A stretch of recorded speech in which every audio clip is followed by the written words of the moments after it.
And this is Jen. She's going to be going through the rope access side of things.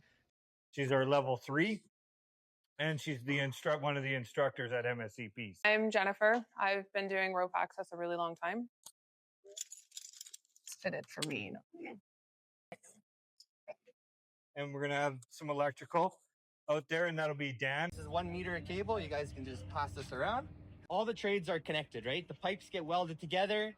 Heat trace goes on, and then it gets insulated and enclosed, right? We use insulation to keep the heat in, right? Kind of like when you put a winter jacket on, it's keeping all the heat in.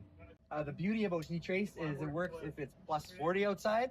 It also works if it's minus 40 outside. So you're going to see some insulation out there. So Al will be the one doing the demonstration. A lot of insulation is a lot of handwork. We actually sew those together.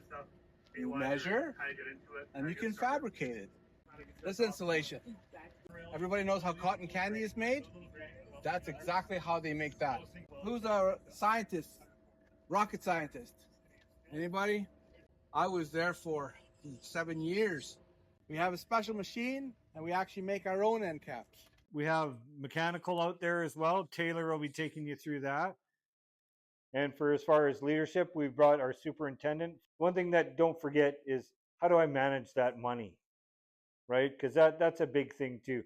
First thing everybody wants is a big jacked up truck with big tires and, right, all that fun stuff, which is nice, right? It's good, it's fun to have. But let's make sure that we're talking to people about how to manage our money when we're making that big dollar.